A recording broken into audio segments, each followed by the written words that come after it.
So will you be incorporating songs from all aspects of your career? Because, I mean, you've had so many of them. Are you going to kind of incorporate that along with the new material, or just focus on the stuff on your solo records? Or Well, I know from Eagles that people, they like the new stuff, but they love the old stuff. So you have to put some of that in there. I mean, people, they want to hear One of These Nights in Hotel California.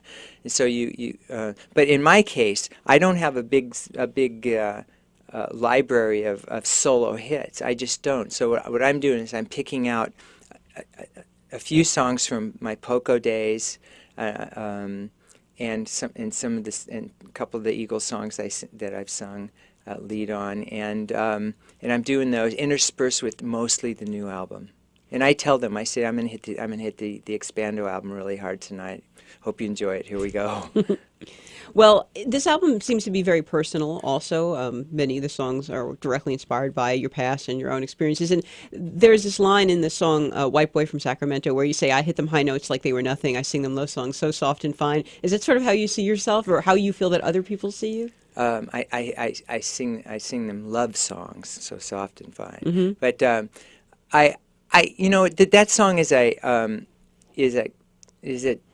sort of poking fun at myself, but it's totally real. Mm-hmm. I mean, I'm known for this soft and pretty harmonies and this sort of the love songs, but there's more to me than that, and so that's kind of what I'm trying to show, I guess. But I'm just talking truth. I mean, that whole thing is like there's every line in that is part of my life, and again, it didn't matter to me when I was writing this stuff. I wasn't writing it for the public. I was writing it for me to get something creative out. And when I was finished, I liked it, and I thought, this has got to go on the record. So when you are out on the road and you meet fans, or just when you come across people in your daily life, what kind of reactions do they have that helps you understand the enduring appeal of that music, of the Eagles music? Obviously, it's so caught up in people's memories, but what do you hear from people about that? Well, I think the general question I get a lot is what do you attribute your long success? What makes the Eagles keep going and make such an impression on generation after generation? And I know it's not just our voices or our musicianship. I mean, we do the best we're very good at that, but number one, it's simply songs. It's song power. You can be incredibly talented as a singer, an instrumentalist, whatever, both, but if you don't have the vehicle of a great song, it's not going to happen. It's not going to happen for you, and that's what it is. It's the songs. I would like to ask you about something that I read about you online, and I don't know if it's true, but it's very interesting. Is it true that you coined the term parrot heads for Jimmy Buffett's fans? It is true.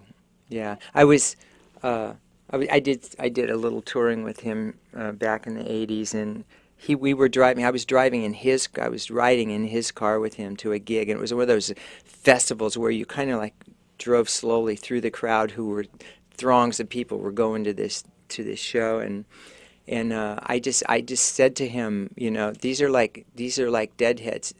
No, they're not deadheads. They're parrot heads. It just came out of my mouth, and it stuck. It's too bad you can't get like a yes, it is. a royalty on that or something. Yes, it is too bad. For a long time, the Eagles' Greatest Hits Volume 1 was like the best-selling album of all time, and then it was Michael Jackson's Thriller, and then it was back and forth between that album and Michael Jackson's Thriller, and it was always who was pulling a little bit ahead. But I think that right now, I don't think the Eagles can ever catch up with Michael Jackson's Thriller at this point. Yeah, well, probably not. And you know what? It doesn't really matter. We're still, fortunately, we're still here on the earth, and we're still working. And that stuff, quite frankly, has not been important to us. It's nice. It's really great. And in fact, when they handed us these plaques, I really, I wasn't even on that album. Right. So I don't really have a huge attachment to us. And if we're the second best, it's still great. but I'm not keeping tabs. I don't pay attention to that really. Okay, well, you know what? That's probably a better way to be.